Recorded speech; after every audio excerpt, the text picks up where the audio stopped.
So hello, good evening, everyone. Thank you so much for being here. We're really looking forward to our learning together tonight and conversations as well.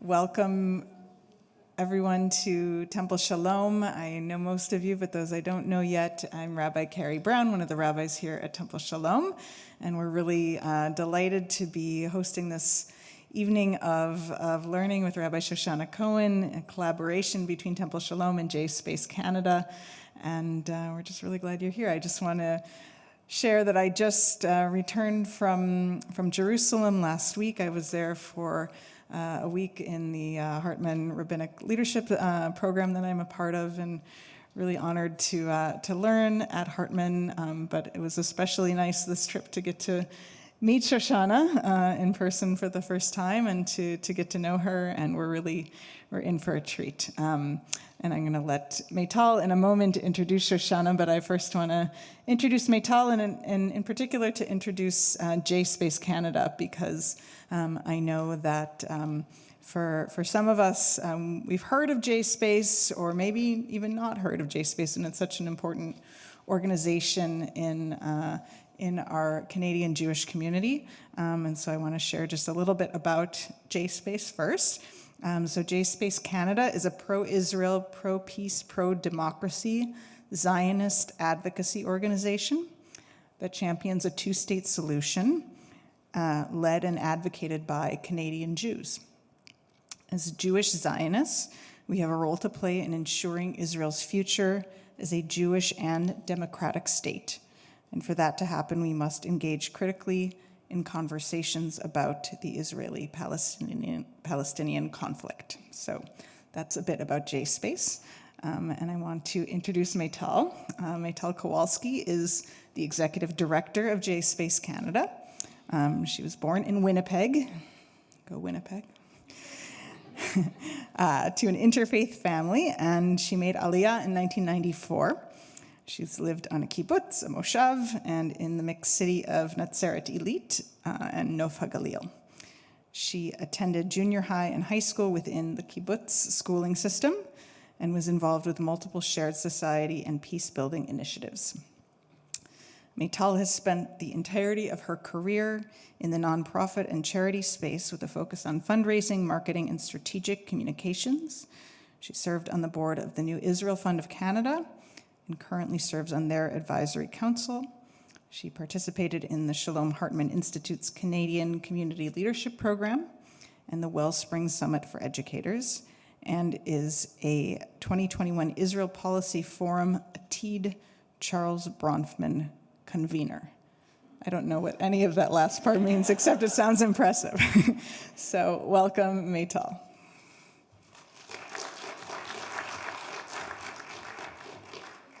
Hi, I'm at the age where I have to do this.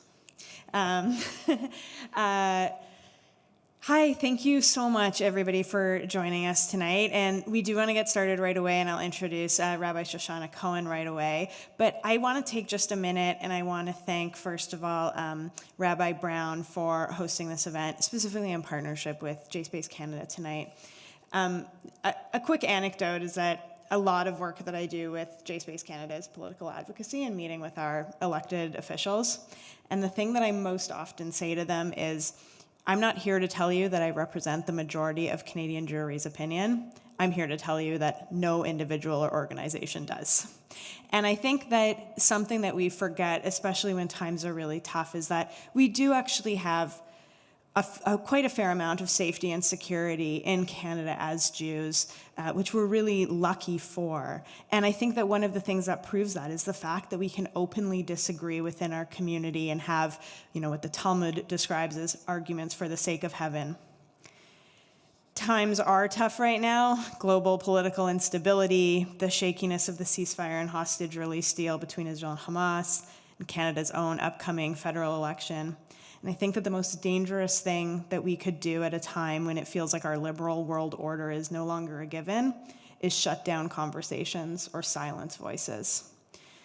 We're never going to like everyone or everything we hear. We may disagree with some or a lot of what we hear, whether it's in our Jewish institutions, our synagogues, elsewhere in community or outside of it. But the answer is always to talk more, to listen more, to struggle more, and to challenge ourselves more. And that's why I'm so grateful that we're all here this evening to listen, to talk, perhaps to struggle and challenge and be challenged, even if or especially if it feels difficult. And that is why I'm so grateful to Temple Sholom for consistently showing itself to be a place where this can happen. So thank you once again, Rabbi Brown, and to the committees here and all the staff for hosting us this evening. So let me now introduce Rabbi Shoshana Cohen, who is a senior faculty member and researcher at the Shalom Hartman Institute, where she serves as teacher and mentor for North American gap year students studying in Israel, preparing them for Jewish life in college, and supporting them after they return to their campuses in North America.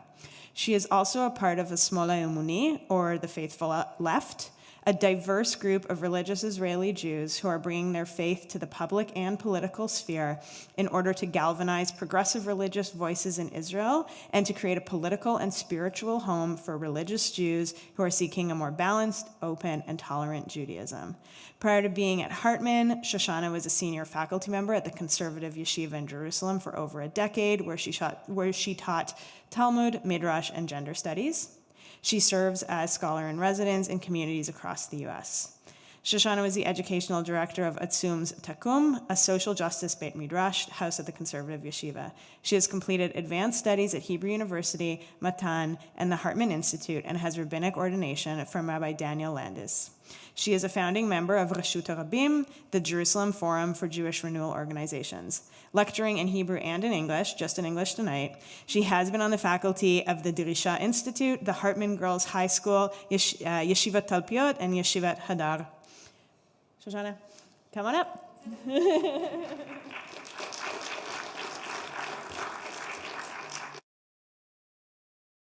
I'll start here, but maybe I'll move a little bit. Thank you so much for having me. It's really a pleasure to be here, and it's been a pleasure to get to know each of you over the past couple of weeks. So, as you said, my name is Shoshana Cohen. I'll say one more thing. I grew up in Los Angeles, and I made Aliyah 20 years ago. So I've been in Israel for a while, much of my adult life. And when I made Aliyah, actually, it was at the end of the second Intifada. But I'm also a child. I was a teenager in the 90s. And so one of the songs that I remember a lot singing as a teenager, which some of you may know, was the song Salam, Od Yavo Shalom Aleinu. People know that song. You might do it in your services. Od Yavo Shalom, right? Od Yavo Shalom Aleinu. Any other, if you went to camp, if you went to synagogue in that time, you sang those songs, and you probably, I would imagine, are continuing to sing that song. That song was actually written in 1997, and it's one of the last popular songs in Israeli pop culture that had the word peace in it. There was another one a couple of years later by a singer named Moki, and the words were, Kulam medabrim al shalom, af echad lo medaber al tzedek. Everyone's talking about peace, but no one's talking about justice. That was in 2001 when Moki wrote his song. He claims it was not a political statement, whatever. But you can hear already in 2001, he's talking about peace, but he's also saying, well, what about other things like justice? All of that, we know that Yitzhak Rabin was assassinated singing Shir LaShalom. And so Israel has a very robust tradition of peace songs, and yet, for the past 30 years, we haven't been singing about peace almost at all. If you look at the first source on your sheet, this is an article by Itamar Katzir that sort of lays this out for you. And he says, this is an article from Haaretz on October 3rd of this past year. He says, in some sense, peace is lost. I'm in source number 1. Or maybe it's being held captive. One thing is certain, you can't find it in Israel right now. This is the era of the sword and the spear. Harbu Darbu, has anyone heard of that song? I was going to bring it for you, but I decided not to. It's a song that came out in the beginning of the war. Harbu Darbu means like go crazy in a violent way. And basically the song is, we're going to go crazy on Gaza. And it calls up all of these different military units, and there's like a lot of military pride of what's about to happen when we go into Gaza. It's very upsetting. But it's extremely popular, Harbu Darbu. I had a whole conversation with my children. Is this a violent song? Is it not a violent song? They're like, no, everybody sing that song. I was like, well, let's look at the words. But I didn't bring you Harbu Darbu because I didn't want to make you too upset. But Harbu Darbu is, and the word also you can hear is the word cherev, which is also a word for sword, right? So there's an aspect of that. So that's kind of where we are. We went from Shir LaShalom to Harbu Darbu. And I want to skip to the third paragraph. This is a cultural analyst who's saying this, Marcus. I skipped a little bit. The reason for this, we're sort of shocked. Some of us are sort of surprised by this. Us musicians who are a little bit older, he's saying, is that we're children of the 80s and 90s. For us, the defining event of our generation was Rabin's assassination. And as we go through this, I think when we're thinking about peace, part of what you can already hear that I'm asking you to do is think about what my relationship to peace is and its possibility, right? Is peace a possibility? Is it something that I actively am engaging with and thinking about? How does my age affect that? How does my geographic perspective affect my perception? And how does the culture that I exist in really affect that? And so what we're trying to say is, if you don't see this in popular culture, why are you not seeing it in popular culture? And what are the results of not seeing it in popular culture? So he goes on, that's the inflection point where the trajectory of the state changed from that of a country trying to reach agreements and peace to this situation, which he described before, of living forever by the sword, right? So Oslo and then the Rabin assassination are a turning point where we're looking around. We had been thinking about practical solutions, and then from then on, practical solutions are not something that people are actively necessarily engaged with. The word peace doesn't even exist today, Marcus says, not even in education. But we, and this I would say, people of my generation were educated on it. And now there are two words you can't say. One is peace, and the other is occupation, right? Occupation is a word that it's not something that you're really allowed to say or in the mainstream. Although occupation is starting to be something it's possible to talk about because of the war, I don't know whether I agree with that statement or not. But those two words have been erased from the public discourse. We can't say peace because it scares people. Even politicians on our side, this person says, are scared by the word because it alienates the center. Right? That is to say, and I think this is, again, indicative. We see it in popular culture, and we see it in discourse, and we see it in education. It's not something that is on the table. It's not something that people are really talking about. It says, I'm going on, in the past 15 years, the word peace has changed its meaning in the sense that it depends on how it's being used. If you do use it, it can mean different things to different people. There used to be a consensus. When we talk about peace, we're talking about peace with our neighbors, right? We imagine what that is like. When David Broza is singing about peace between Egypt and Israel, right? We all know, when I say, if I do use the word, we all know what we're talking about. Some kind of agreement between us and our neighbors. Here now, if people do use it, they're using it in different ways, right? They're imagining that there's going to be a total war that's then going to come and bring peace. And so I think you can go on. I just want to skip ahead to the last paragraph, or the second to last paragraph. Okay, Roy Reck, who was involved in this, he's a musical consultant, at this event, he was talking about, there was an event of peace activists. I don't know if some of you followed this. There was an event last year where the whole camp, everyone who was part of peace, the peace camp came together, and there was a huge convention, and it was very exciting. And he said that at the event, part of it was thrilling and part of it was discouraging. I realized was that in terms of the music, all of the songs that had already been sung 15 or 20 years ago, right? People come together now to talk about peace, and they're singing these old songs. But, with this I will end this piece, people here are still seeing themselves as the peace-seeking nation of Israel. They're saying many Israelis want to believe that they are a peace-seeking nation. Many Israelis also, in the face of not being able to think about peace, are thinking about inner peace. You have a lot of Israelis going on spiritual quests to find inner peace, right? So we have a hard time letting go of that word entirely, but it's not being used in any kind of practical sense. And when that happens, when we can't even talk about it, when we can't even sing about it, right, the possibility of actually having it happen seems to be further and further away. We're not willing to even engage with it. And that's kind of why we're here today, right?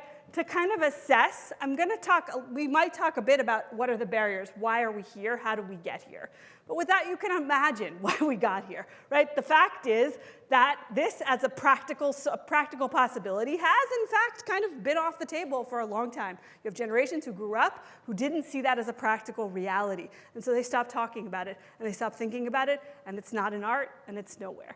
And it's very depressing. And the question I think that I also want to ask is not only how we got here, but also, are there ways in which we can reintroduce peace into popular discourse? What that would look like? What frameworks exist in our tradition that allow us to be able to have these conversations that we haven't really been able to have?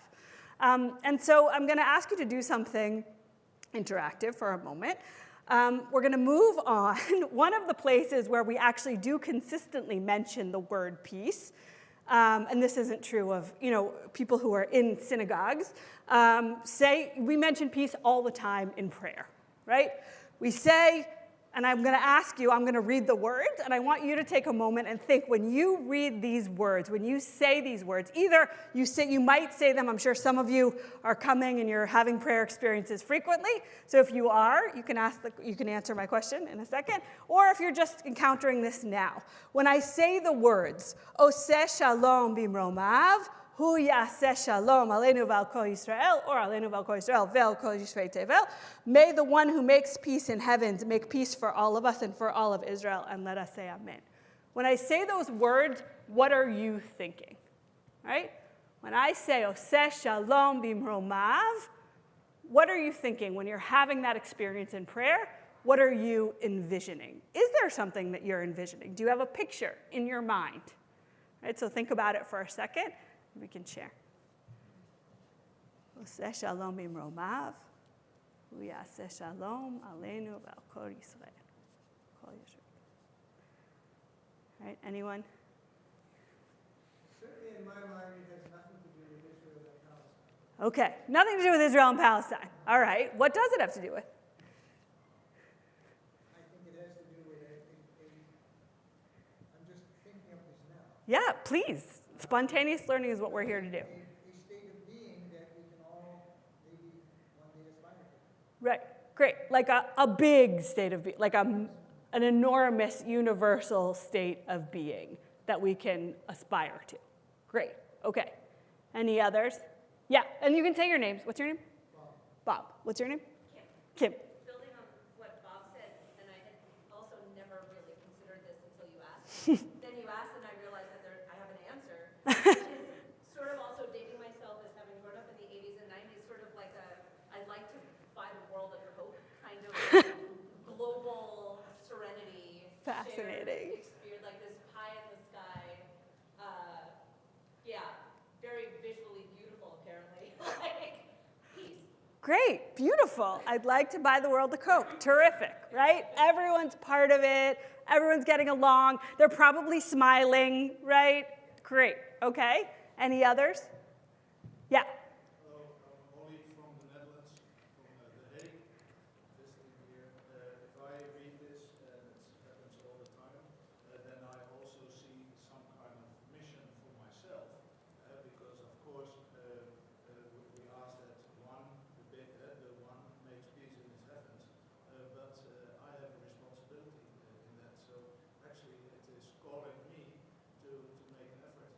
Great, okay, beautiful.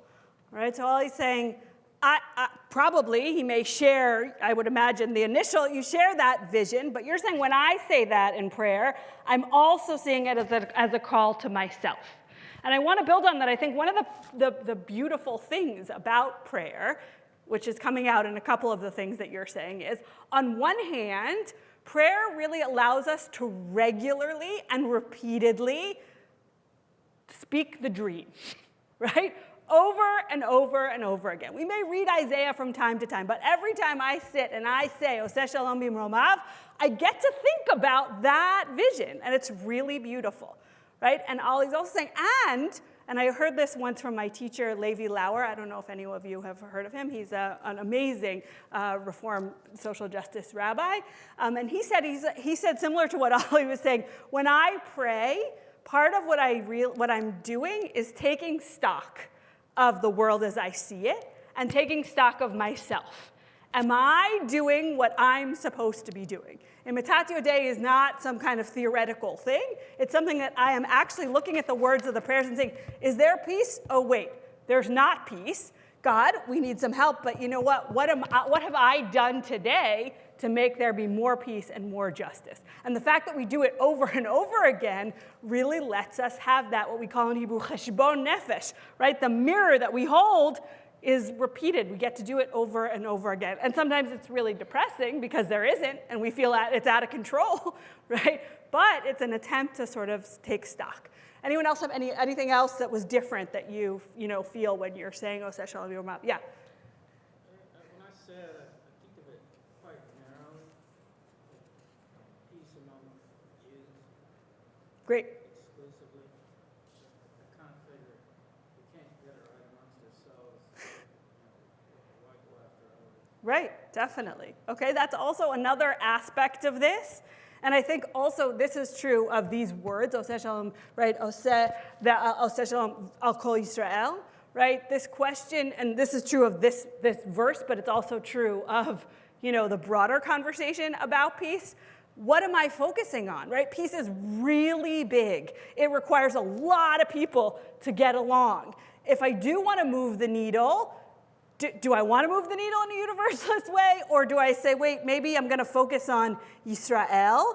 I need to make sure that that's okay and that we're actually getting along with the people who are easy to get along with. And then I can start thinking about the people who are hard to get along with. But I'm not even there in terms of thinking about the people who are close to me, right? It's interesting, as many of you may know, there are people who add to this verse, even the verse to the line in the prayer, and they say, Al Kol Yisrael ve'al Kol Yoshvei Tevel, right? I want to have peace among Israel and among all of the world.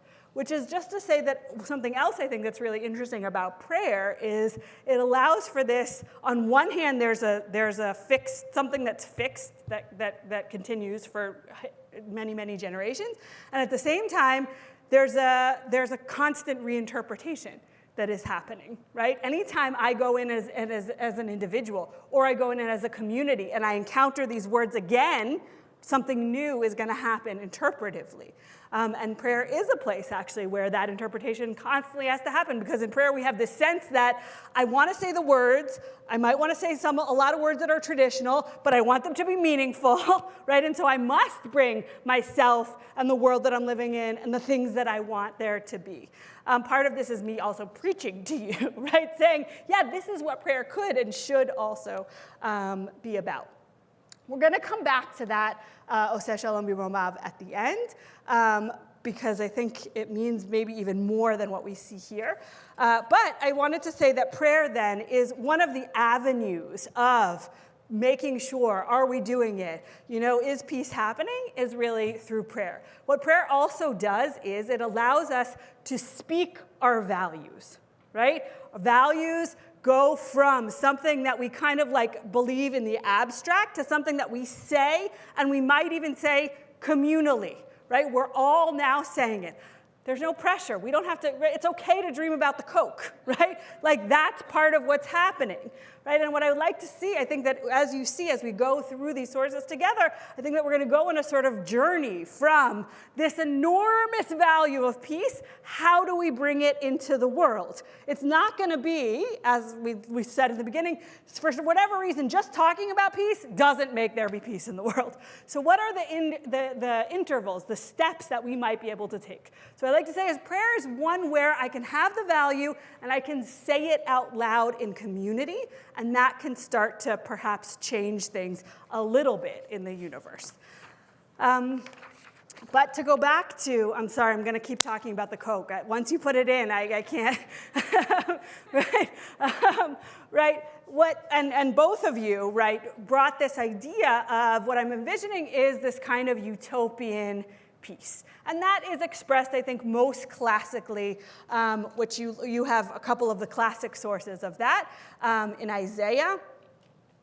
I'll just, justice, it says, we'll start verse number 6, the most famous, the wolf shall dwell with the lamb, the leopard lie down with the kid, the calf, the beast of prey, and the fatling together with a little boy to herd them. The cow and bear shall graze, their young shall lie down together, and the lion, like the ox, shall eat straw. A babe shall play over a viper's hole, an infant pass his hand over an adder's den. In all of my sacred mountain, nothing evil or vile or destructive, I would even say, according to the Hebrew, shall be done, for the land shall be filled with the devotion of God, to God as water covers the sea. All right? So what are we imagining here? What are some elements? This was what I might call a sort of utopian peace, right? What's happening in this utopian vision of peace? What kind of jumps out at you when you read this one? There are no enemies, okay? Right? It's like any dynamics of enemies or there's no threat, right? All threats have been completely thrown out the window, okay? Anything else? There's no life. There's no life. What, say more? Because there's no predator, there's no prey. Right. Everything has been stopped.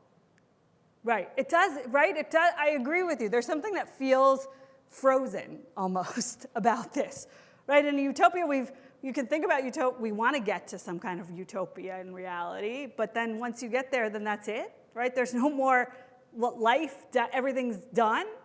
There's no more dynamism. I think it's an interesting observation. It also assumes, I think, this assumption is, I think, that peace will happen.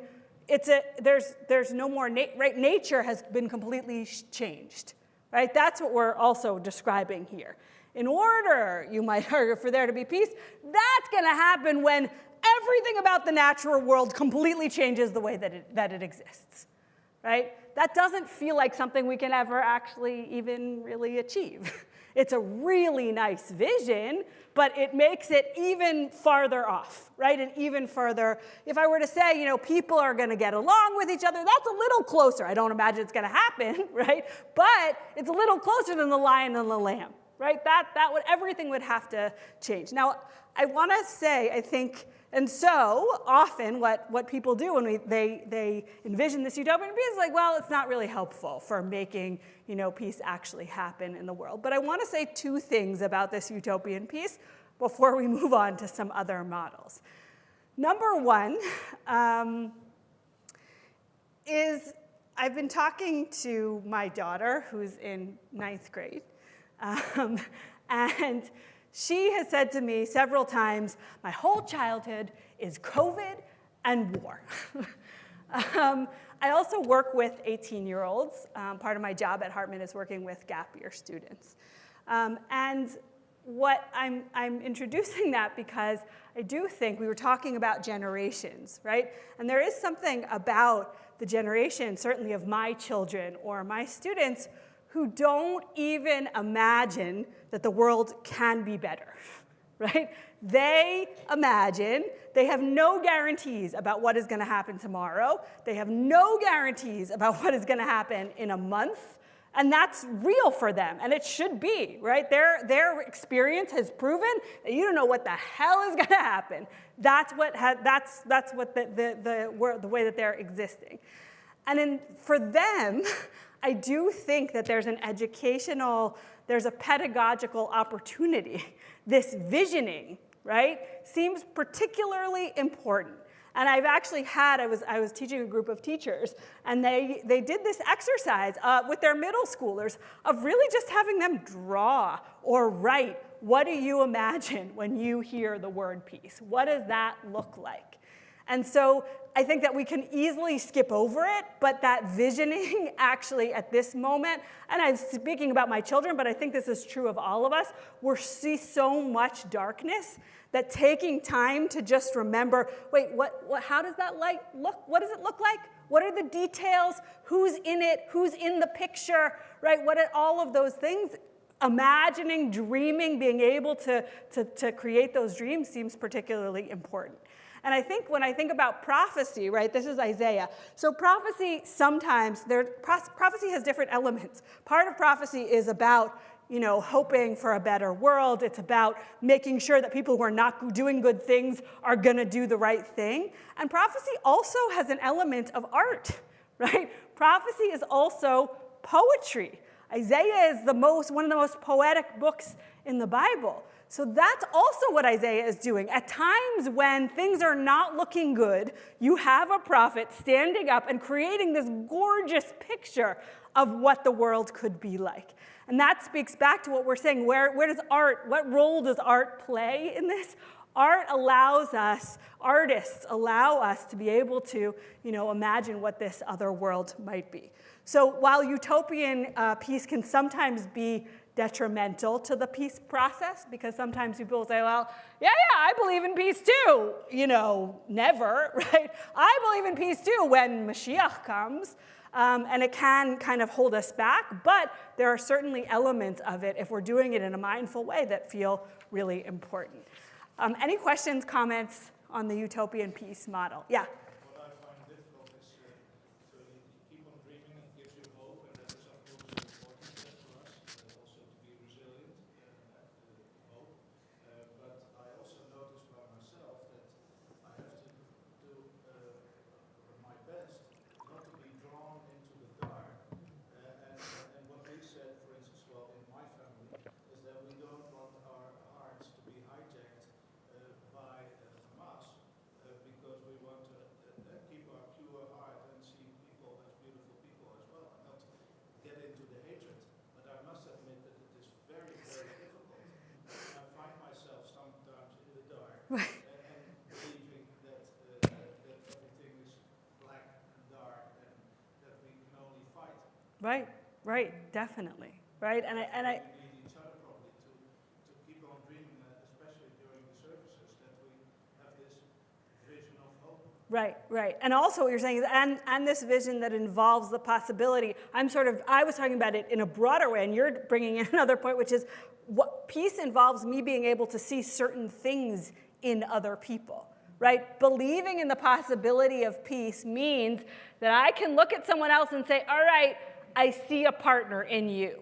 And that's really hard to do, right? And sometimes it's not our fault that we can't see a partner. It could be their fault that we don't see a partner, but there's something that happens, I'm hearing sort of under the surface, that happens in our own hearts when we can't see other people as partners, and then the whole thing sort of falls apart. So it does seem like what we have to do when we're coming together is, I want to believe that I see that in you, even if it's really, really hard. And we're all falling all the time because we don't really see it. Often we don't see it. So thank you very much for that. Any other? Okay. I appreciate also, we can all support each other in our, right? I'm sure we're all vacillating between dreaming and also feeling very depressed, and that's the nature of this beast. The next thing, the way in which I think that we can that we do bring peace into the world has to do with the pathway of ritual. If you can see, and I brought a text that we'll talk about for a little bit by Maimonides in his Mishnah Torah, which is source number 6. Now, Maimonides is talking about lighting the Hanukkah candles, and I'm going to kind of summarize some of it for you. Maimonides starts out explaining the mitzvah of Hanukkah candles by describing the military victory that happened on Hanukkah. If you look in the beginning, right, he tells the story about the classic Hanukkah story. You can skim it if you want, source number 6. Right, the Jews suffered greatly from all these difficulties of the Greeks, and they oppressed them greatly until the God of our ancestors, had mercy upon them and delivered them from their hand and saved them. The sons of the Hashmonaim, the high priests, overcame and slew their enemies. This is a military victory, and saved the Jews from their hands. And they appointed a king from the priests, and sovereignty returned to Israel for more than 200 years until the destruction of the Second Temple. So the Maimonides is giving us the background for this amazing and very, very, very important, he will say, mitzvah, which is lighting the Hanukkah candles. What are lighting the Hanukkah candles commemorating? This miracle that happened as part of military victory and sovereignty. That is what we are, that's what we're celebrating at that moment. Okay? So Maimonides sets it up in that way, and he goes on to say how important, again, the Jews overcame their enemies, and they destroyed them, and then they entered into the sanctuary, and then they had the oil, etc. And that's what we are commemorating. And the Rambam goes on to say that this is an extremely important mitzvah. If you look in source number 12, the mitzvah of lighting the candles for Hanukkah is very beloved. And a person must be very careful to make sure that they're letting everyone know about it. And even if anyone you don't have anything else, you barely have enough to eat, you should still light Hanukkah candles. Okay? This is the setup. And then the Rambam goes in the following direction. Let's look at source number, at section 14. I'm on page 5. If a person has the opportunity, remember he said it was really important, but he says, if a person has the opportunity to fulfill only one of two mitzvot, lighting a lamp for one's home, that is, lighting Shabbat candles, or lighting Hanukkah candles, or alternatively, lighting a lamp for one's home and reciting Kiddush. We're not going to focus on that one. The lamp for one's home receives priority, right? The Shabbat candles, and this is a practical halachic thing. If you only have enough materials or money to light Shabbat candles or light Hanukkah candles, remember the Rambam said Hanukkah candles are really, really, really, really important. But if it's Hanukkah candles or Shabbat candles, and Shabbat candles here are called, how are they referred to? The light for one's home, right? Because what's happening on Shabbat? What is the function of the Shabbat candles? If you're thinking about a time when people don't have electricity, Shabbat candles, that's what Shabbat candles are. We can add a lot of other meaning, but practically Shabbat candles are there so that people have light in their homes to be able to be together. Families can be together and eat together functionally on Shabbat. That's what Shabbat candles are. So if you can only pick one, Shabbat candles or Hanukkah candles, what does he say? You pick Shabbat candles, even though Hanukkah candles are really important. And why? And he goes on, since it generates peace within the home. Right? You have the military victory, sovereignty, all of that. It's really important, and you should be commemorating it and spending a lot of money on Hanukkah. But if it's one or the other, choose peace in the home. What? Shalom bayit. And he goes on to quote another section, which I'm going to talk about in a second. Right? Peace is of primary importance as it's reflected by the mitzvah, requiring God's name to be blotted out to create peace between a husband and his wife. Peace is great, for the Torah was given to bring about peace within the world. As it says, in his ways are pleasant ways, and all his paths are peace. Right? Darchei darchei shalom, v'chol netivotea darchei noam, v'chol netivotea shalom. But I want to stop for 1 second. Right? The Rambam says, how do I know that peace in the home is so important? Because he makes this reference to God's blotting out his name to create peace in the home. Does anyone know what that refers to? Anyone heard that before? Okay, so there's a ritual that happens called the Sota ritual. When two people are married, one suspects the other. Okay, I'm being egalitarian, but it's not egalitarian. The man suspects the woman of committing adultery, all right? The man suspects the woman of committing adultery.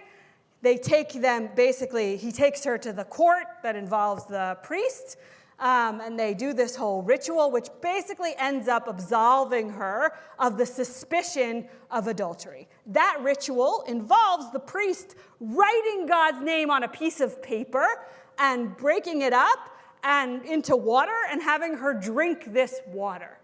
All right, she drinks this water, and then this event has essentially ended, right? Sometimes it might end well for her if she was not guilty, and it might end not well for her if she was guilty, but the point is, right, that God, and this is how the Rambam is, have I lost you, or are you with me? All right? What God, I've lost you? All right, no. What? Okay, right, what the Rambam is referring to here is when God looks at a situation where this husband and wife are in bad terms, right, and they need some kind of intervention. God is willing to pulverize God's own name so that there will no longer be suspicion between these two people. That's the role of the ritual, and that's what the Rambam is referring to. Right? And what you can hear here is peace in the home is of the utmost importance, and it also requires us, sometimes ritual allows us to let go of suspicion, right? To let go of tension. What the Sota ritual basically says is, look, I see there's this stuff going on. Maybe she did, maybe she didn't. We're going to do this ritual, and this event is over. It's done. Right? It acknowledges that there's something bad going on, and it provides a pathway out. Right? And that, I think, is what God is interested in. When we talk about Shalom Bayit, what we're saying is, and when we're talking about rituals that allow us to have Shalom Bayit, and we can take this even back to the Shabbat candles or Shabbat dinner. When I sit down with my family on Shabbat dinner, I don't know about you, but there's often fighting. My children are fighting. I remember as a child, a major feature of Shabbat dinner was everybody hitting each other. That was always part of what was going on. There's actually a really funny article in Kveller about it. It's like apparently everyone thinks it's just in their home, but actually it's like a thing. But you calm down and you sit down and you have Shabbat dinner and something happens in the world, right? You're fighting, but there's also some kind of structure that holds you and says, you know what, yeah, but we're all here, we're all sitting at the table, something significant is happening, something peaceful is happening, right? And ritual allows us, I think, to begin to act, right? If I said that prayer, we're expressing these things in words, what ritual allows us to do is say, well, I'm going to do an action in the world that is going to take it through from the abstract to the words into action. Is it really peace? I don't know, right? Ritual doesn't necessarily mean that there's going to be peace in the world. Ritual just means that I am taking action in the world that is representative, that is symbolic, right? But it's a little bit further, I think, than putting it into words. And ritual allows for that. The other thing that ritual also allows for, and I alluded to this a little bit when I was talking about the Sota, is it allows for a lack of sincerity. Do I really feel it? Not necessarily, but I do it anyway. And I think that one of the barriers when we're thinking about talking about peace or even strategizing about peace, what holds us back is pragmatics. Is it pragmatic? Is it not pragmatic? And to me, that is similar to sincerity and ritual, right? Do I believe it or do I not believe it? But there's something else going on here that says, no, you know what, you keep talking about it, you keep doing something to keep that flame alive, whether you think it's actually pragmatic or possible at this moment or not. You do it anyway, right? And that seems particularly important when we're thinking about peace right now. And to this I will also say, I think if you want to come back and learn tomorrow, you're welcome to. We'll tell you at the end. But I'll talk more about practical aspects of this tomorrow. But I think when we do think about practical steps towards peace, a lot of the organizations that are working, the peace organizations that are working in Israel now, are not deluded, right? They know that right now, any kind of practical piece is going to be really, really difficult to achieve. But I think there's also consensus that it will be impossible to achieve if these organizations don't exist in 10, 15, 20 years, right? Some of what we're trying to hold on to is, well, let's keep groups that are actually doing the work. They might not be successful right now, but it's still important for them to exist. It's still important for them to expand, right? It's important to be doing things, to getting people together, saying the words, to make sure that we're holding on to the flame so that eventually, when we have pragmatics, it's more pragmatic, we'll have people who can actually do the work. That was a sort of like a practical looking further. So we talked about prayer and we talked about ritual. There's also an element in Judaism in which when we say traditionally, when you say hello to someone, you actually do it in God's name. You use God's name to say it, to say shalom, to say hello, to check and see how someone's doing. It's from the book of Ruth. We see it, Boaz says, they say, Hashem imachem, may God be with you. The source that you have on source number 8 is by a medieval commentator called the Meiri. And he kind of asks this question because for the rabbis, and this is not so much for us, right? We might not have the same question. But for the rabbis, this idea of just using God's name in this way, this is nothing. We were like breaking up God's name and throwing it into water, so this is nothing for us. But basically, when I say God's name just to say hi to someone, right, Hashem imachem, right, may God be with you, I'm using God's name in a kind of cheap way. Right? It could be, and the rabbis don't really like people just throwing around God's name. That's not something that they like to see happening. So the Meiri says, right, the sages instituted that a person inquired as to the well-being of his friend with the name of God in order that they know that peace and the rest of the blessings reach one from his divine glory. And even though there's an opening to say not to mention the name of God, right, we might not want to say God's name in vain. Right? But it's written, it's a time to act for God. They have made void your Torah. This is a way when the rabbis say, you know what, something is so important, even though we have a problem with it, we want you to do it anyway. That's the verse that they use. And it's preferable for us to mention God's name more than it is fitting to not mention it in order that we make it regular in the speech of people. Min ha'ra'ui, right? It's better, kedei lehargilo bifi habriot. So Meiri is actually saying a couple of things, right? But what he's saying is, why is it important for me to say God's name when I'm speaking to you, even though I'm going to be throwing God's name around a lot? Number one, great, I'm going to be throwing God's name around a lot, right? That's part of it. I want there to be a sense in which God is involved in our interpersonal interactions, right? I'm not just saying hi to you, I'm saying, let me bring God into this space as well. That's a really powerful thing to do, right? That means, and I think to go back to what we were saying about prayer and the cheshbon nefesh, are we measuring up? When I bring God into this interaction, it kind of makes me realize, well, someone's watching, right? God is looking at this interaction. Is it good? Is it right? Am I doing it the way that it's supposed to be doing? That's really explosive, right? But it's also can be really, really powerful. And also, when I use God's name, what I'm saying is, you know what? God really cares a lot about how I interact with you. That's a priority for God, right? And so you want to think about that's a really powerful message, I think. What does it mean if every interaction you were saying, how do I know if this person is a partner, or am I going to be able to see them as a partner, right?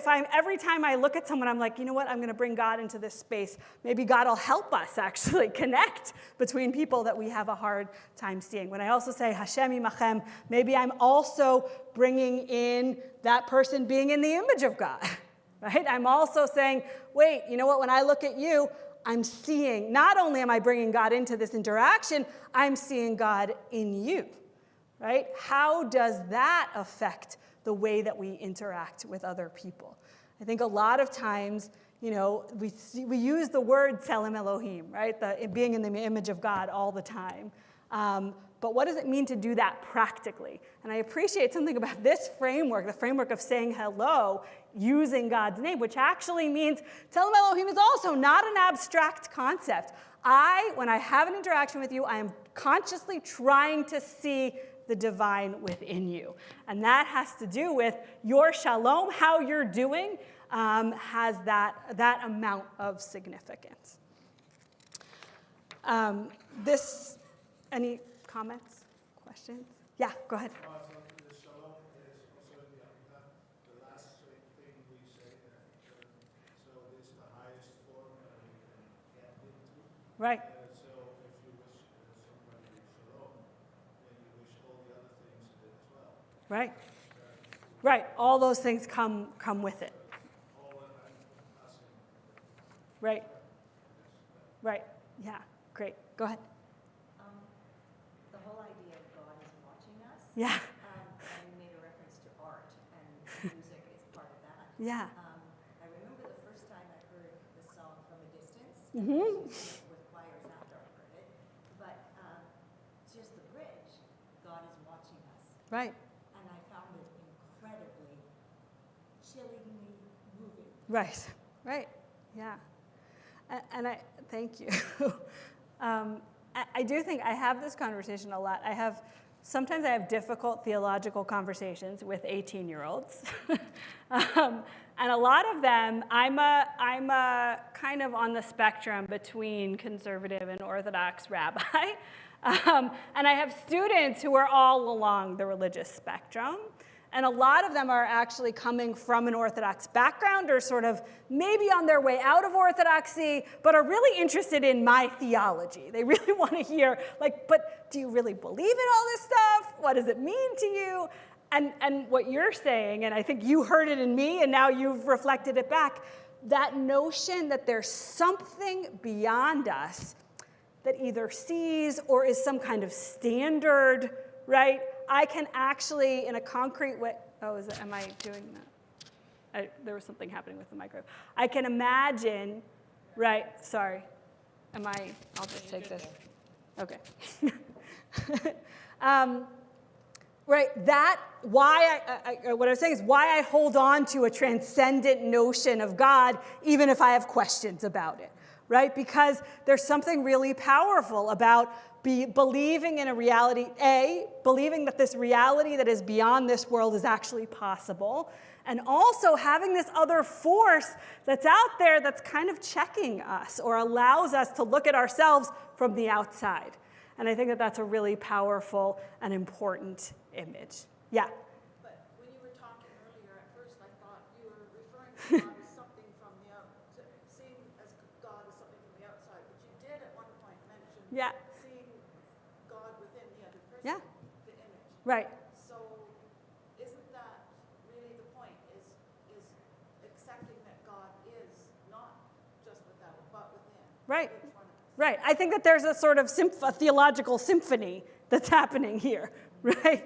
Right? Which is, and each of us, as you can see, are going to connect to different aspects of that. If you ask me, I think what Tselem Elohim means is, there's something out there that is also inside of us, right? And I kind of like holding on to both of those, but I can also see that some of us in this room might say, you know what, I'm not so sure about this outside, but that idea that there's some kind of thread that is within us that holds us all together, that's a really powerful image for me. Or someone else saying, that image of something outside is really, really powerful for me. So I'm sort of trying to hold all of those at the same time. And I think that each of them can be very strong moral motivators, ethical motivators, the thing from both the outside and the inside. We're not going to resolve the transcendent immanent question in terms of God at this moment, but I do want to think about when we're talking about this, where do you feel it in your body? What do you feel, right? What images are compelling to us? The same thing when I was talking about utopia and peace, I think thinking about God is similar, right? What aspect of what our tradition has to say about God feel comfortable to me, feel motivating to me, right? Are moving me into a place that I want to be, are helping me move the world into a place that it wants to be. That's a big, pursuit. I think a lot of spirituality is actually about that. I wanted to. We're gonna now make a shift. What's the timing? What were you imagining? Okay, great. I do encourage you to read this Gershom Sholom piece. We're not going to get into it, but I have a hard time letting go of it. Gershom Sholom was actually, in terms of what happens, remember we were talking about language, right? Using God's name in regular language. Gershom Sholom is he's a researcher on Jewish mysticism, and he's thinking about the secularization of the Hebrew language. The Hebrew language has an enormous mythical power. What is going to happen when people are secularizing the Hebrew language? He's very anxious about what's going to happen. Not the language, but just in terms of we're going to unleash all this mythical power that exists in this language, and we're not even going to know what's going to happen. We don't even know what we're doing when we're using Hebrew in a secular way.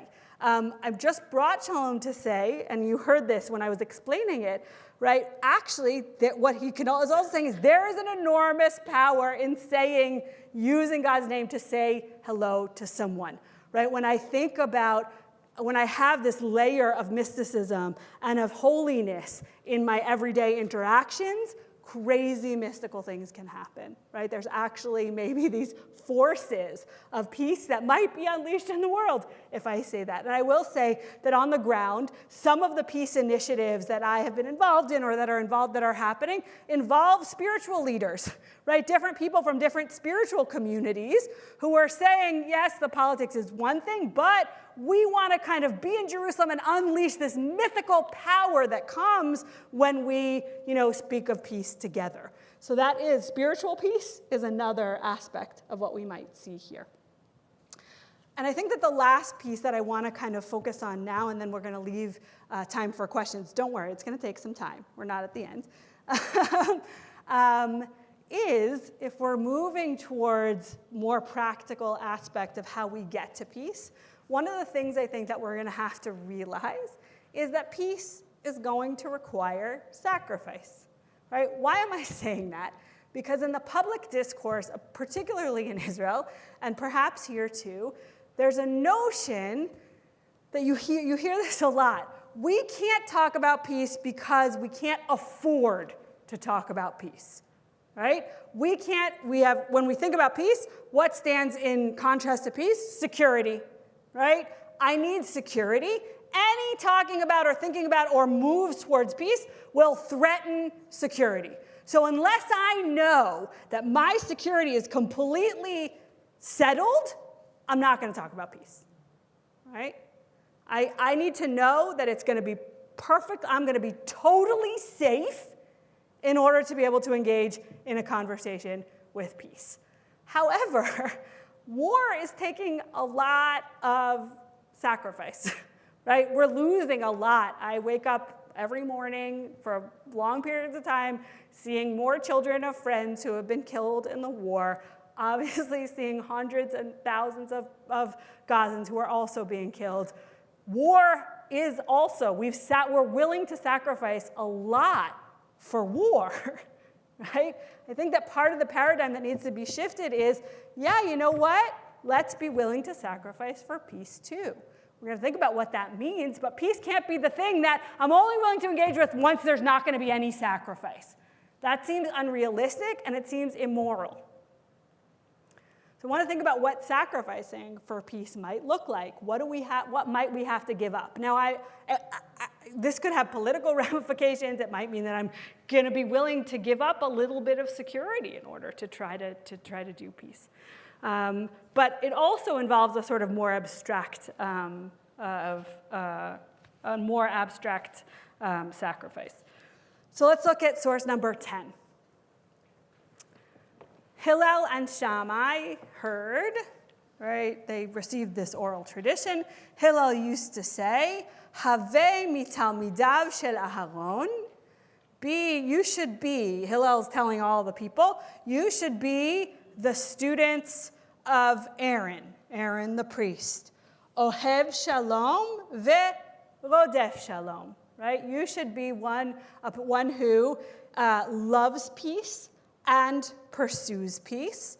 Ohev et habriot umekarvan laTorah. What is Aaron? Aaron is someone who loves peace, who pursues peace, who loves humankind, and draws them close to Torah, right? So what do you see in those words? Loving peace, pursuing peace. What are some of the things that come up for you? I want to be someone who, and I'm sure you've had this conversation about this text. Many of you have had this conversation before. But what comes up when you think of being someone who is loving peace and pursuing peace? What are you seeing in this text? Any observations? What would it be? I'll ask a better question. What would it mean to be the student of Aaron in the way that Hillel is describing? What would you do? Yeah, and you can answer. Yeah. I was just going to say it's interesting that it doesn't talk about achieving peace. Good, great. Okay, right? Rodef shalom, pursuing peace, means that probably peace is going to be kind of elusive, right? You got to keep running, trying to get it, and you might not get there. Great. Okay, other observations? Yeah. It's somewhat cliche. The goal's irrelevant. The goal. The goal is irrelevant. Okay, that's an extreme articulation, right? It's only about the journey, and I don't even care about the goal. Okay, we're going to see. There's going to be some interpretations that are going to say it might be difficult, but here's how you're going to do it, right? Okay, but it could be that. But that observation is good for the place where peace is really, really far away, right? It's still important, even if it's impossible to achieve, you still got to keep running.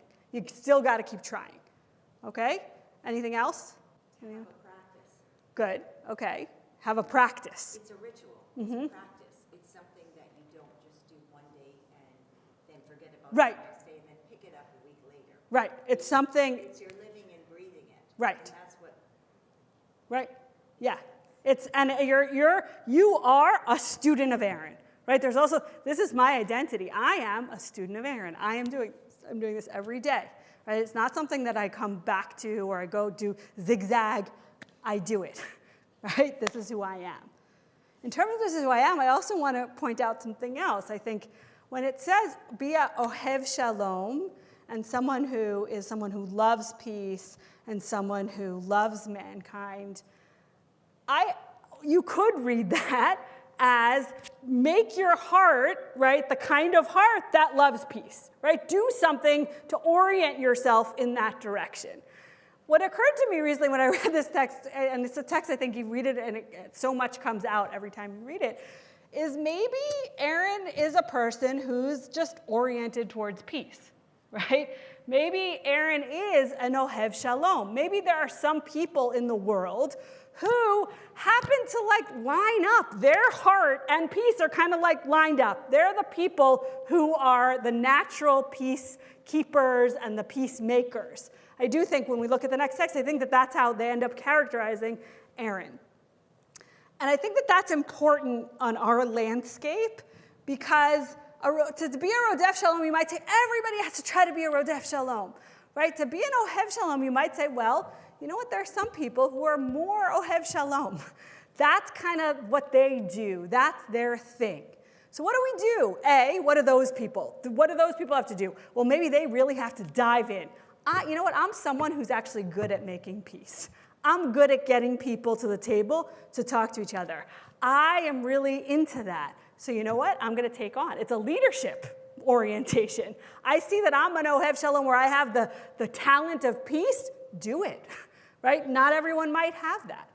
I think there's also an aspect where there's a little bit of, I think sometimes within the peace camp, it's really hard to look outside the peace camp without being angry, right? All right? I think that ohev shalom, acknowledging ohev shalom, might allow us to say, you know what? I'm in the peace camp. This is my thing. I understand that someone else might be concerned with other things, right? Someone else might be really legitimately scared and concerned about security. They're not, I don't want to demonize them as not an Ohev Shalom, right? But I'm trying to say this in a way that's respectful, right? But I think it can allow for a multiplicity of opinions. I'm someone for whom, if I think about, engaging in different values, there could be a value of justice, there can be a value of self-preservation, of all these different values, and peace is one of them. I happen to be an Ohev Shalom, but this person is an Ohev Tzedek, right? This person loves justice. They want to make sure that everyone is getting what they deserve, right? This person wants to make sure that everyone is safe. That's also legitimate.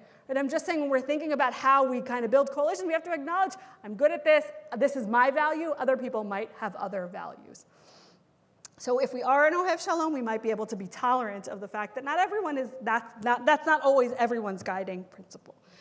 But let's think also, the Ohev Shalom, what do? They love humankind, and this is the other one. I mean, what does that mean even to love humankind? Some people do, some people hate humankind or are very frustrated with humankind. So try to be that. So this, the next source that you have is from Avot de Rabbi Natan, which is an interpretation of Mishnah Avot, which we just looked at. So it's thinking about what was it about Aaron? How did this thing with Aaron actually work? All right?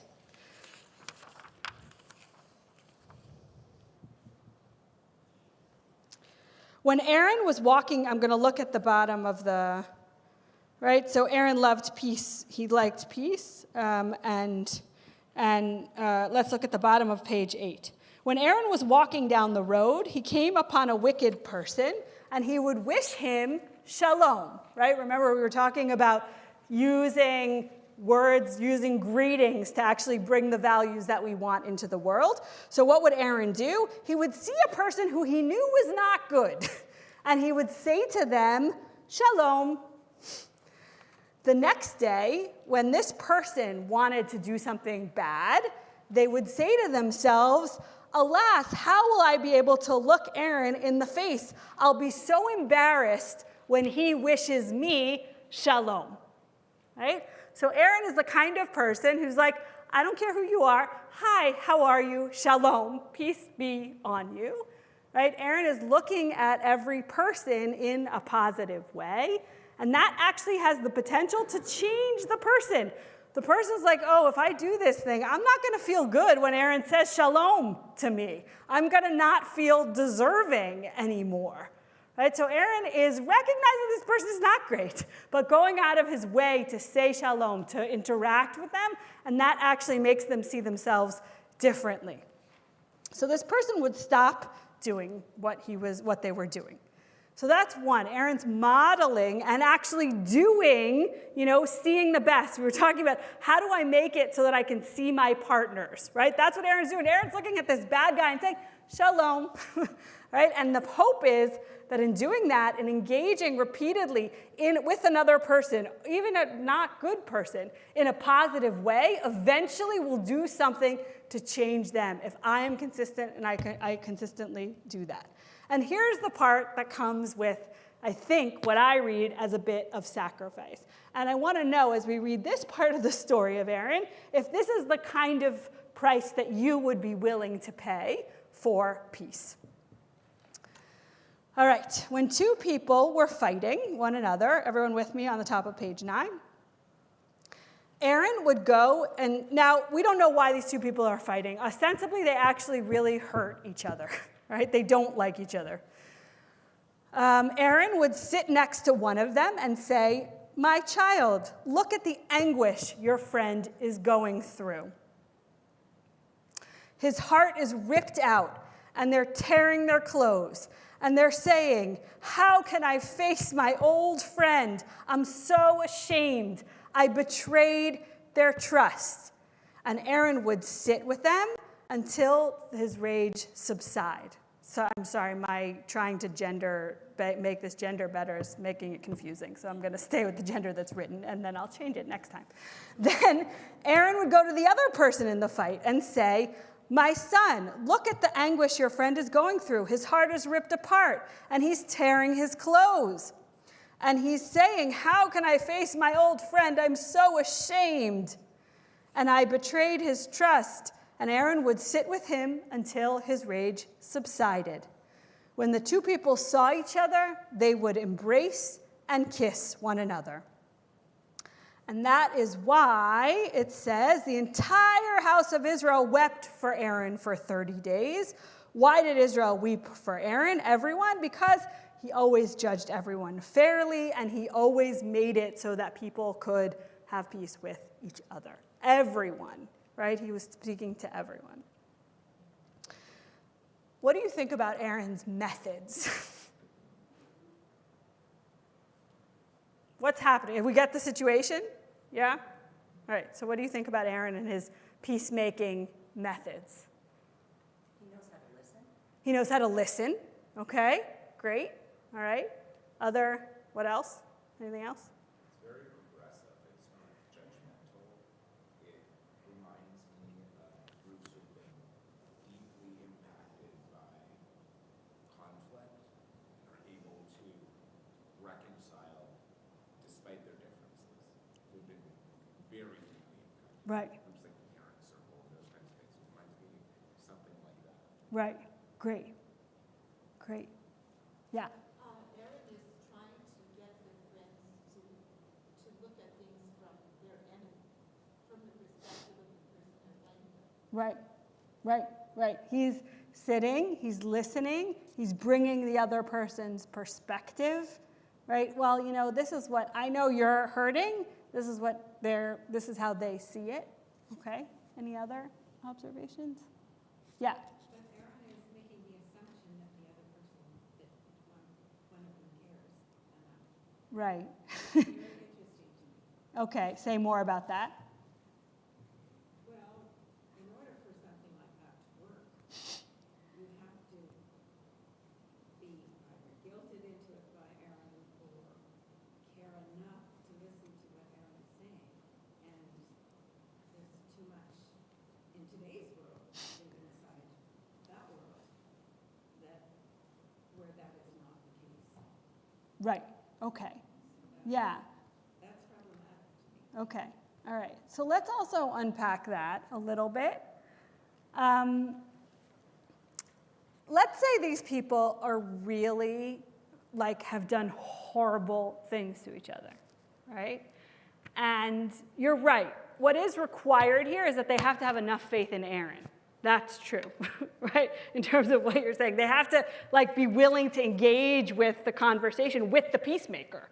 And sometimes even getting to that point is really difficult, right? I absolutely think that that's an important point to think about.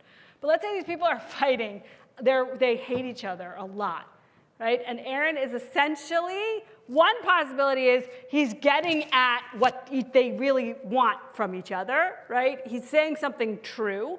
Another possibility is saying something false, right? I think that's probably what's going on here is Aaron is lying, right? He's saying, oh, this person feels so bad. Oh, they feel so bad. They don't feel bad. They don't feel bad, right? But Aaron says they feel bad. My mother is a nursery school teacher, and she is very against making kids say they're sorry after they did something. This is sort of the opposite of Aaron, actually. Right? And she's like, don't do that. When you say immediately after an event, when you tell a 3 or 4-year-old, say you're sorry, what you're actually encouraging them to do is lie. Right? You're encouraging them to lie. You're encouraging them to hide what their emotions and what they're actually thinking. You don't want them to say, don't tell them to say they're sorry. But when it comes to adults, right, that's the game. Let's imagine, I'm going to tell you that that's how they feel, and the assumption then is that something will change within the other person's heart. And I do think that there is something to be said for, again, you need the trust of the peacemaker.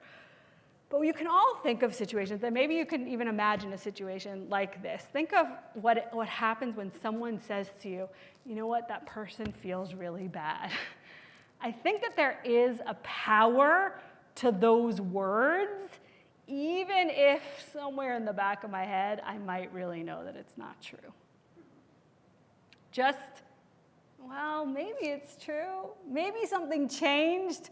Maybe they're different now, right? I think that there's still a power to being able to say the words and actually believe that something has changed on the other side. And it might be that that's the only way that we can move forward, right? Because I'm not going to know, right? We are going to hate each other. We're going to be, whatever peace we're going to make is not going to be with people that we're going to love. That's not where we're at. There's an interview, Standing Together, there's an interview with one of the victims of the October 7th massacre, and he's still in the peace camp, and he's unwilling to, be pushed out of the camp, and he's like, I am still going to talk about peace, and I'm not making peace with people who love me. I'm not making peace with people who I know. In order to do this, I'm going to have to make peace with people who wanted to kill me. That's terrible, but that's what it is. It's easy to make peace with people with whom I have a lot in common and have a lot of common interests. That's easy.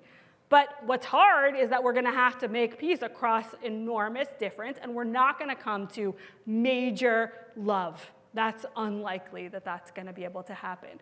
So I think when we're talking about sacrifice, one of the things that we might be sacrificing is a little bit of integrity, right? A little bit of truth, a little bit of justice, right? All of those things I might have to be willing to sacrifice. We do know my colleague Tal Becker, who you should also follow in our podcasts, and Hartman has a lot of amazing podcasts you can follow, but Tal Becker was a negotiator. He's a negotiator for the Abraham Accords, and he just talks about what has to happen in the negotiating room when you're talking about practical solutions in terms of regional, whether you want to call it regional agreements or peace or whatever you call it, there's lying involved.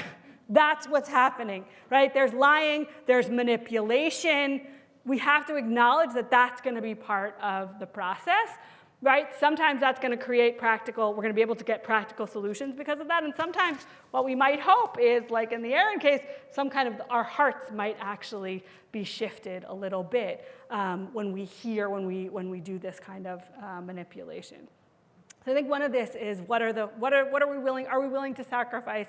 Are we willing to play around with it? Are we willing to be a little fast and loose when it comes to truth? That might be one of the things that we might have to do when we're thinking about peace.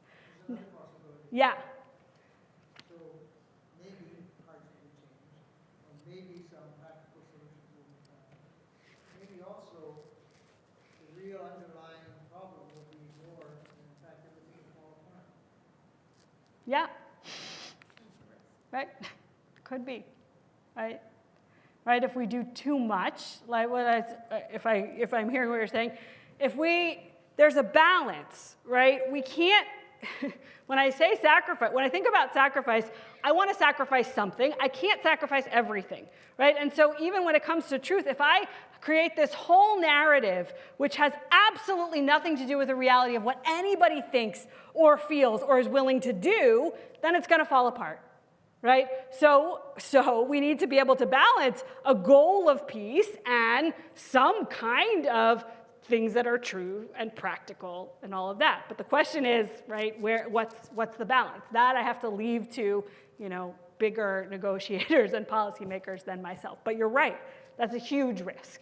Right? I can get and some would argue that's what's happened in other peace agreements. We were telling this story that was totally untenable. It had no basis in reality, and it was a really nice story, but it had no basis in reality, and so it fell apart. Yes, that is a risk. Right? If we're so much in the dream or in making everyone feel good or all of that, and it has no basis in what's actually practically possible, we could lose it, definitely. The last text I want to give you, and with this then I'll open it up for questions and discussion, is that we might also have to settle. I said we might have to sacrifice, and we might also have to settle for a lot less than utopian peace, and this might be a very long process. The words, Oseh Shalom Bimromav, that we said in the beginning in prayer, we all know it from prayer, are actually from the book of Job. I had a seminar on the book of Job, and we all recently discovered this. So it's from the book of Job, and it's in source number 13. And here is the verse: "Hamoshel ufachad imo, oseh shalom bimromav." Dominion and dread, it's a very hard verse to translate, but I'm going to go with this one. Dominion and dread are God's, who imposes, that's deliberate, peace on high. Can the celestial troops be numbered? On whom does God's light not shine? Right? And then it goes on to describe God as someone who is constantly fighting against numerous primordial beings that want there to be chaos and evil in the world. And what God is doing is constantly fighting them. All right? So first it said God once stretches Tzafon. Tzafon in this case is this divine dwelling over Tehom, over chaos. So just imagine that image. God's divine dwelling is stretched out over Tehom, over this chaotic ocean. All right? There's also references to a lot of like these Canaanite primordial beings. So God's dwelling is suspended over chaos. The waters are wrapped in God's clouds, and yet no clouds burst under their weight. Right? I think the image of cloud is interesting. God is one of the things God is doing is creating boundaries between this watery world of chaos and our world. But the boundary is not a wall. The boundary is a cloud. Right? What does that mean? It's really tenuous. It's really tenuous. The pillar of heaven astounded God's blast. With power, God stilled the sea, and with skill, God struck down Rachav. Again, all of these primordial evil beings. God calmed the heavens. God's hand pierced this elusive serpent. These are but glimpses of God's rule, a mere whisper of what God does. Now, this image, then, what is Oseh Shalom Bimromav? Right? We normally think, well, the heavens is a peaceful place. God, can you give us a little bit of that heavenly peace on earth? Right? That's what I thought I was saying when I say Oseh Shalom Bimromav. What's happening here in the heavens? The heavens is chaos. And what God is doing is like barely holding back all of the forces of chaos and evil. And what's just interesting from a biblical critical perspective is we have this image of God as creating the world in that way, right? There was chaos. God kind of held back the chaos and then created light and darkness and separated out. What seems to be unique in Job is this didn't happen once. This is what God is doing every day. The forces of evil and chaos are always out there, and God is just barely holding it together. God is barely creating space for the world to exist in light of all of that evil and chaos. So on one hand, that can be very demoralizing, right? Oh my gosh, I thought it was done when God created the world. This is a struggle all the time. And on the other hand, I have to say, as someone who's kind of trying to do some of this work, it actually feels empowering to me that God's in it too, right? God is also in the business of trying to just hold it together, right? Hold it together enough to allow for people to live, right? People, and I think about this a lot in the case of the Middle East. What do we need? We need to create a space where the people in this land can live. Like that's really what we're going for. Quality of life, freedom, democracy. Yes, hopefully all of those things will also happen. But right now, a lot of what we need to be working for is let's hold back those forces enough so that the most amount of people can actually live. That's what we're going for. So you can think about it as settling. You can think of that as getting at the essence, right? But this is going to be a struggle. It's going to be a constant struggle. And fortunately, I think God is on our side. God is helping us with that. So we've said, just to summarize, we talked about the ways in which we might introduce peace into the world. right? We've talked about creating, allowing ourselves to dream even when it's really difficult. We've talked about the importance of communal articulations of this. We've talked about the importance of seeing it as a possibility in other people. We've talked about the divine in numerous different ways. We've talked also about sacrifice, the fact that getting to this is going to require maybe sacrifice of values and perhaps even sacrifice of people. It's going to be a really difficult process. We've also talked about the idea that this is going to be, we're rodef shalom, we're running and we might not get there.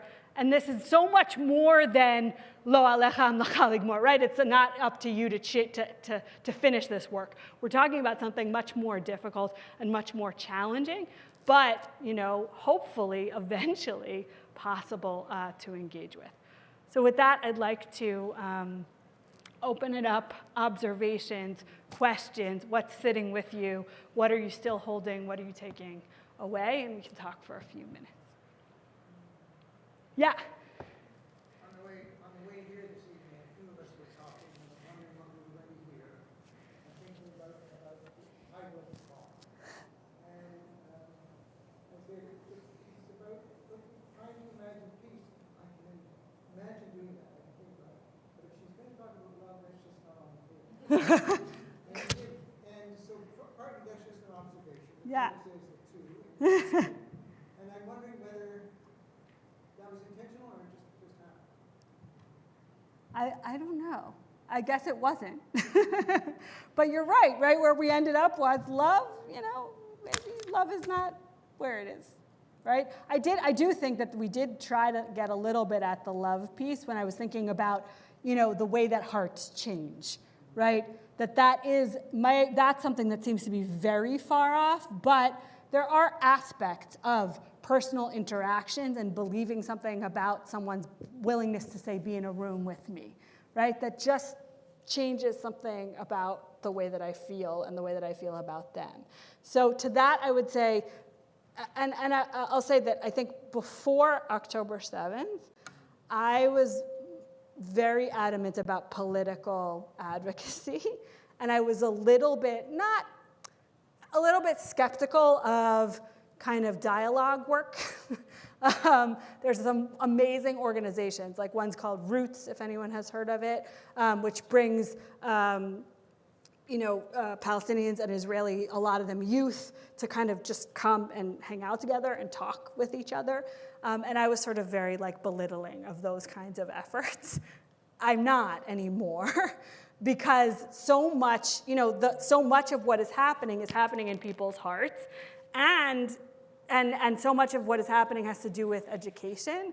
And love does happen when people are able to talk to each other, when they're in the same room together. So I do think, when I think about the spectrum of all of the work that needs to be done, since then, I'm much more, I believe it also, in addition to political advocacy, I do believe a lot in those spaces that allow people to actually kind of interact with each other. I will say that those are very difficult spaces to have right now. My son is in a theater group, a Palestinian-Israeli theater group. There's one Palestinian girl from Beit Safafa who comes, and only one. So it's those spaces there aren't that many active spaces right now. But those spaces do have the potential to change maybe a little bit of love, or at least tolerance, or kind of liking each other. Yeah. Any other? Yeah. I was listening earlier today to the latest podcast, Israel at War. Yeah. And then listening to your discussion.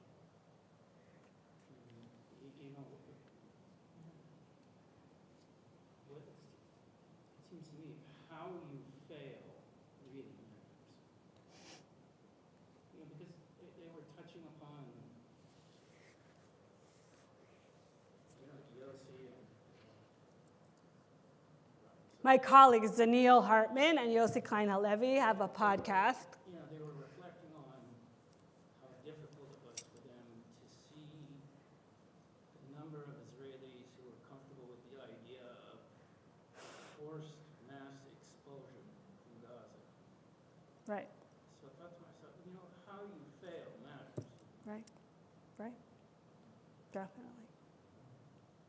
Right.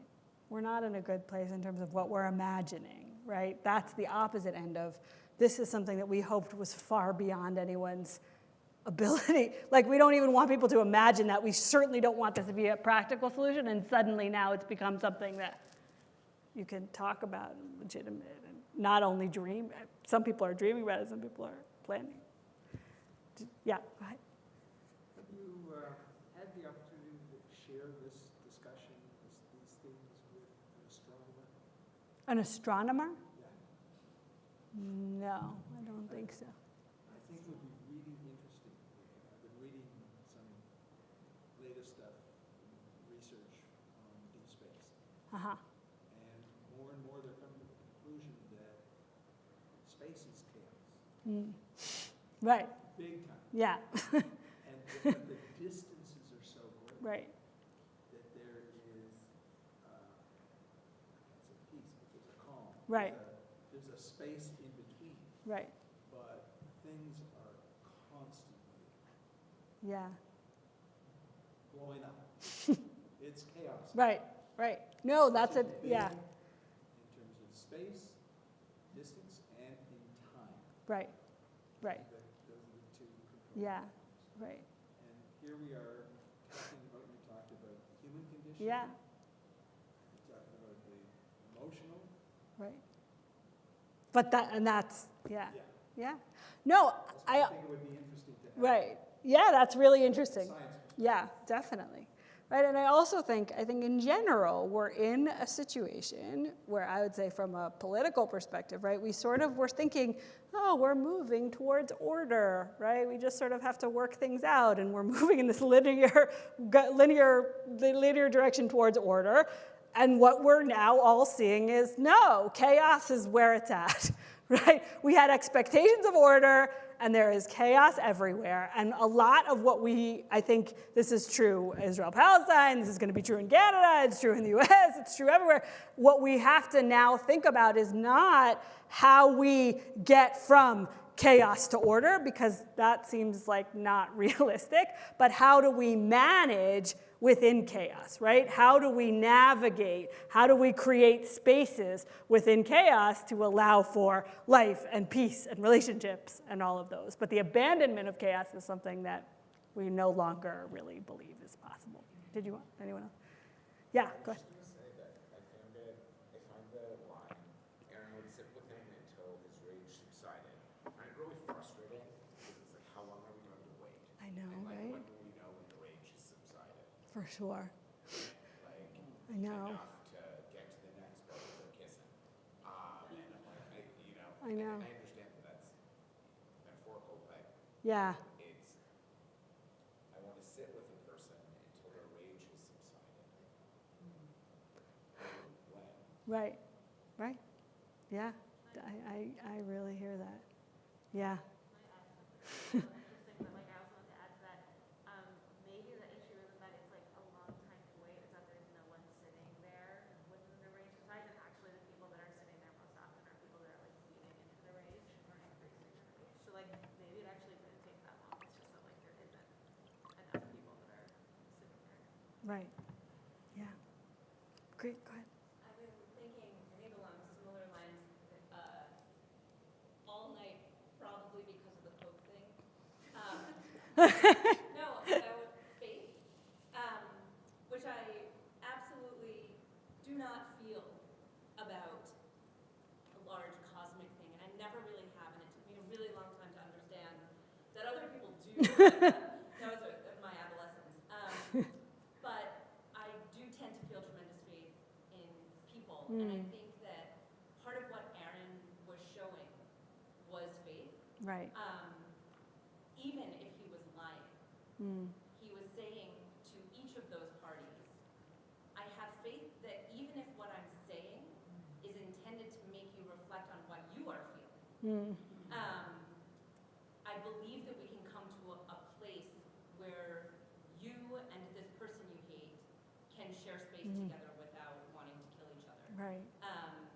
And how much that bleeds into a lot of what we talked tonight about. And I was really interested in the power of language and how the word faith didn't come up really at all in the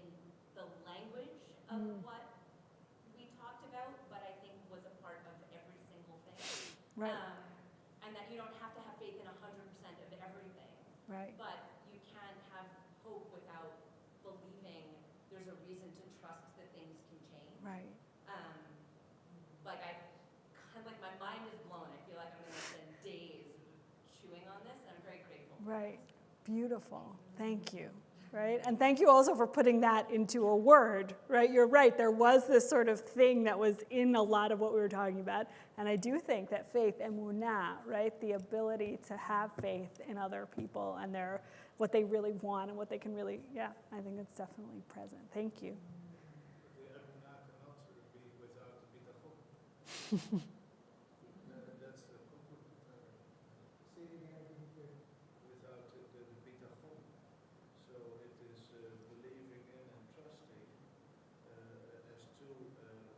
So believe, and what I think is believe in God, believe in yourself, but also trust in God and trust maybe particularly on yourself as well. Right. Right, right. And it speaks again to this orientation, right?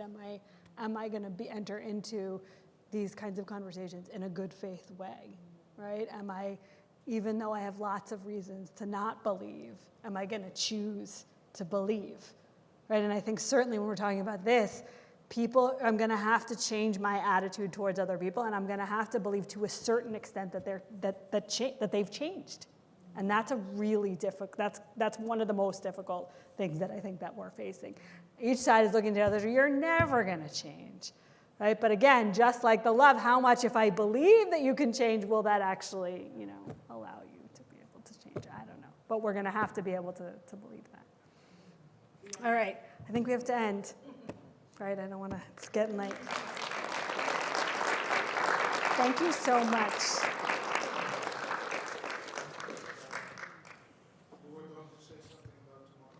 Yeah, well.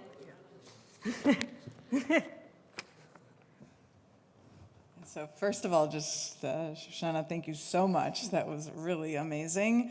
And honestly, you distilled a week of Hartman RLI into an hour-and-a-half talk in like the most beautiful, lovely way. So I'm grateful for that. And you all get a taste of what it is to learn at Hartman. So tomorrow we have an opportunity to have what I understand to be a more kind of practical discussion as kind of we think about some of these bigger ideas and what do they mean for kind of what we're seeing in our world today, and is there a way to move things towards peace in our world in our current place? So Shoshana. Right, and also will add, I think part of what I want to do tomorrow is think more concretely about the barriers. What are Israelis and Palestinians feeling and thinking that are making it difficult for them to enter into these conversations? Okay, so we're going to look at some poetry that's going to help us frame that conversation. Yeah. So if you're interested in coming and joining tomorrow, we're happy to have you. On your way out, so first of all, we do have some refreshments in the social hall, so it's got to be Jewish to have some nosh or something, so please join us there. But on your way out, at the registration table where you came in, Maytal will be there and take names of people who'd like to join us. But that will be here back at Temple Sholom tomorrow night at 7:30. So we'd love to have you. Okay, thank you all for coming.